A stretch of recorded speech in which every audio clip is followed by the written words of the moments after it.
ठीक है, चलिए सीधे इसमें उतरते हैं। आज के इस एक्सप्लेनर में हम एक ऐसे जीवन को बेहद करीब से देखने वाले हैं जो बहुत ही छोटा था, लेकिन इसका प्रभाव भारतीय इतिहास पर बिल्कुल अमिट। आज हम बात करेंगे खुदीराम बोस की कहानी की और उनके उन कदमों को समझेंगे जिन्होंने सच में ब्रिटिश साम्राज्य की जड़ें हिला दी थी। इस पूरी कहानी की शुरुआत होती है एक बिल्कुल शांत सी रात से। साल था 1908 और जगह थी मुजफ्फरपुर। रात के करीब 8:30 बज रहे थे। सड़क पर एक बग्घी अपनी मंजिल की तरफ बढ़ रही थी, लेकिन वो अपनी मंजिल तक कभी नहीं पहुंची। उसका अंत हुआ एक बहुत ही भयानक विनाशकारी धमाके के साथ। एक ऐसा धमाका जिसने ना सिर्फ उस बग्घी के परखच्चे उड़ा दिए, बल्कि पूरे भारत में एक नई जबरदस्त राजनीतिक हलचल पैदा कर दी। ये वो पल था जिसने इतिहास का रुख हमेशा के लिए मोड़कर रख दिया। अब इस स्लाइड के बारे में जो बात सच में सबसे दिलचस्प है वो ये है कि इतने बड़े और खतरनाक हमले के पीछे कोई बहुत उम्रदराज या मंझा हुआ रणनीतिकार नहीं था। बिल्कुल नहीं। इसके पीछे था एक बहुत ही कम उम्र का लड़का। ये तस्वीर खुदीराम बोस की है, जो भारतीय स्वतंत्रता आंदोलन के सबसे कम उम्र के शहीदों में से एक बने। उनके इस युवा मासूम चेहरे और उनके उठाए गए उस बेहद घातक कदम के बीच का ये जो कंट्रास्ट है ना, वो सच में किसी को भी हैरान कर सकता है। भाग 1, मूल और प्रारंभिक जीवन। चलिए थोड़ा पीछे चलते हैं। इस क्रांतिकारी सोच की जड़ों को समझने के लिए हमें 1889 के उस दौर में जाना होगा। बंगाल के मेदिनीपुर जिले में एक छोटा सा गांव है मोहबनी। वहीं एक कायस्थ परिवार में इनका जन्म हुआ था। इनके पिता त्रैलोक्यनाथ बोस तहसीलदार थे और माता लक्ष्मी प्रिया देवी। लेकिन कहानी में एक बहुत बड़ा ट्विस्ट है। खुदीराम के जन्म से पहले ही उनके माता पिता ने अपने 2 बेटों को बहुत कम उम्र में खो दिया था। तो उस समय की मान्यताओं और अंधविश्वासों के चलते इस नए बच्चे को अकाल मृत्यु से बचाने के लिए एक बहुत ही अजीब टोटका किया गया। उन्हें बस नाम के लिए अपनी सबसे बड़ी बहन को महज 3 मुट्ठी अनाज के बदले बेच दिया गया। स्थानीय भाषा में इस अनाज को खुदी कहते हैं और बस यहीं से उन्हें ये नाम मिला, खुदीराम। मतलब उनके जीवन की शुरुआत ही कितने डर और हताशा से घिरी हुई थी। भाग 2, क्रांति का मार्ग। चलिए आगे बढ़ते हैं और समझते हैं कि ये सब कैसे शुरू हुआ। आखिर कैसे एक आम किशोर का मन ब्रिटिश शासन के खिलाफ इतना उग्र हो गया। 1902-1903 के आसपास श्री अरबिंदो और सिस्टर निवेदिता मेदिनीपुर आए थे। खुदीराम ने उनके भाषण सुने और बस वहीं से स्वतंत्रता की आग सुलग उठी। महज 15 साल की उम्र में, जी हाँ, सिर्फ 15 साल की उम्र में वो अनुशीलन समिति से जुड़ गए और पर्चे बांटते हुए गिरफ्तार भी हो गए। और 16 साल के होते होते वो पुलिस स्टेशनों के पास बम लगाने जैसे बेहद गंभीर और खतरनाक कामों में शामिल होने लगे। ये सब इतनी तेजी से हुआ कि 18 साल की उम्र तक आते आते मुजफ्फरपुर षड्यंत्र मामले में उन्हें मौत की सजा तक सुना दी गई। रफ्तार देखिए इस पूरे घटनाक्रम की। भाग 3, हत्या की साजिश। अब उस कुख्यात साजिश की बात करते हैं जो इस पूरे उग्रवाद का चरम बिंदु थी। अनुशीलन समिति काफी समय से एक ब्रिटिश अधिकारी किंग्सफोर्ड को निशाना बनाने की फिराक में थी। पहला प्रयास कैसे हुआ? हेमचंद्र नाम के एक व्यक्ति ने पिक्रिक एसिड से भरा एक बुक बॉम्ब बनाया, मतलब एक खोखली किताब के अंदर बम। उसे किंग्सफोर्ड के घर भेजा गया, लेकिन किस्मत से उसने वो पैकेट खोला ही नहीं।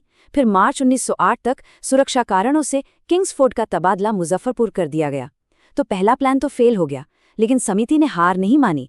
अप्रैल में प्रफुल्ल चाकी और खुदीराम बोस को मुजफ्फरपुर में रेकी करने भेजा गया। और फिर वो रात आई। रात के 8:30 बज रहे थे। किंग्सफोर्ड की बग्गी लौट रही थी और उसी समय ब्रिटिश बैरिस्टर प्रिंगल कैनेडी के परिवार की भी बिल्कुल वैसी ही बग्गी वहां से गुजर रही थी। दोनों बग्गियां देखने में एकदम एक जैसी थी। इसी भयंकर गलतफहमी में खुदीराम और प्रफुल्ल ने कैनेडी परिवार की बग्गी पर बम फेंक दिया। इस हमले का जो नतीजा निकला वो बेहद दुखद था। धमाका इतना जबरदस्त था कि बग्गी के तो परखच्चे उड़ गए। निशाना किंग्सफोर्ड था, ये सच है, लेकिन इस हमले का शिकार बनी कैनेडी परिवार की बेगुनाह महिलाएं। उन्हें बहुत भयानक चोटें आईं। मिस कैनेडी की तो महज 1 घंटे के भीतर ही दर्दनाक मौत हो गई और श्रीमती कैनेडी ने भी कुछ दिनों बाद 2 मई को दम तोड़ दिया। ये इस पूरी साजिश की एक बहुत ही अनपेक्षित और दुखद सच्चाई थी। भाग 4, गिरफ्तारी और फांसी। इस तस्वीर पर नजर डालें तो ये तस्वीर बहुत ही शानदार तरीके से उस पल को बयान करती है। हमले के बाद चारों तरफ अफरा तफरी मच गई थी और फिर हुई ये गिरफ्तारी, जो कि एक कड़वी सच्चाई थी। जरा ध्यान से देखने पर पता चलता है, एक अकेला दुबला पतला सा किशोर जो भारी भरकम ब्रिटिश सुरक्षा बलों से घिरा हुआ है। लेकिन सबसे हैरानी की बात यह है कि उसके चेहरे पर डर या घबराहट की एक छोटी सी लकीर तक नहीं है। गिरफ्तारी के बाद मजिस्ट्रेट के सामने खुदीराम ने बिना किसी हिचकिचाहट के अपना बयान दे दिया। अदालत ने भी फैसला सुनाने में कोई वक्त बर्बाद नहीं किया। ये जो यहाँ देखा जा सकता है, ये वही आधिकारिक मृत्युदंड का आदेश है जिस पर न्यायाधीशों के हस्ताक्षर हैं। उन्हें सीधे फांसी की सजा सुनाई गई और इसी एक कागज के टुकड़े के साथ खुदीराम बोस भारतीय स्वतंत्रता संग्राम में अपनी जान कुर्बान करने वाले सबसे पहले सेनानियों में से एक बन गए। तो यहाँ सबसे अहम बात जो ध्यान देने वाली है वो है ये संख्या 18। ये सोचने वाली बात है ना, महज 18 साल की उम्र। आमतौर पर इस उम्र में लोग अपने जीवन की शुरुआत कर रहे होते हैं, करियर के बारे में सोच रहे होते हैं, सपने देख रहे होते हैं, और इस उम्र में ये लड़का स्वतंत्रता आंदोलन के लिए फांसी के फंदे पर चढ़ने जा रहा था। जब मौत की सजा का ऐलान हुआ तब वो सिर्फ और सिर्फ 18 साल के थे। फांसी पर चढ़ने से पहले पुलिस की विशेष शाखा ने उनके कुछ शब्द दर्ज किए थे जो सच में बहुत भावुक कर देने वाले हैं। उन्होंने कहा था, बचपन में मैं बहुत शरारती था, लेकिन मिदनापुर कॉलेजिएट स्कूल में प्रवेश करने के बाद मुझ में एक बदलाव आ गया। बस ये एक लाइन, ये शब्द एक युवा मन के गहरे आत्मचिंतन को दिखाते हैं। इसमें एक अजीब सी मासूमियत भी है और उस बहुत बड़े बदलाव की समझ भी जिसने एक आम से स्कूली बच्चे को देश के लिए हंसते हंसते जान देने वाला क्रांतिकारी बना दिया था। भाग 5, एक स्थायी विरासत। 11 अगस्त 1908। इस दिन खुदीराम बोस का सफर तो खत्म हो गया, लेकिन उनकी शहादत को पूरे देश ने हमेशा हमेशा के लिए अमर कर दिया।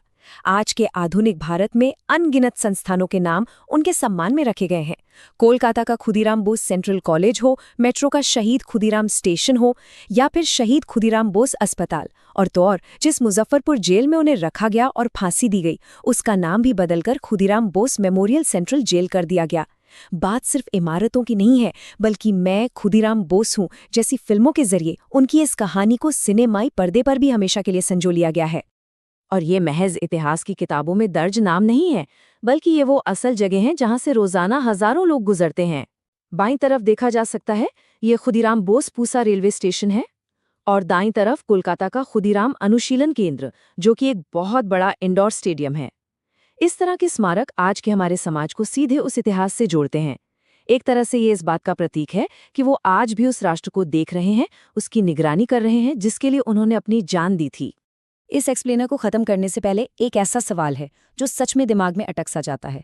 एक ऐसा लड़का जिसे बचपन में अकाल मृत्यु से बचाने के लिए महज 3 मुट्ठी अनाज के बदले बेच दिया गया था, उसी लड़के ने सिर्फ 18 साल की उम्र में अपनी मर्जी से अपने उसी जीवन को देश के लिए कुर्बान कर दिया। ये पूरा विरोधाभास और ये अटूट साहस सर्वोच्च बलिदान की हमारी समझ को किस तरह बदल कर रख देता है। ये कहानी सिर्फ अतीत का कोई पन्ना नहीं है, ये इस बात का जीता जागता सबूत है कि एक इंसान के भीतर कितना असीम संकल्प हो सकता है, चाहे उसकी उम्र कुछ भी हो। इस ऐतिहासिक सफर में हमारे साथ जुड़ने के लिए बहुत बहुत धन्यवाद।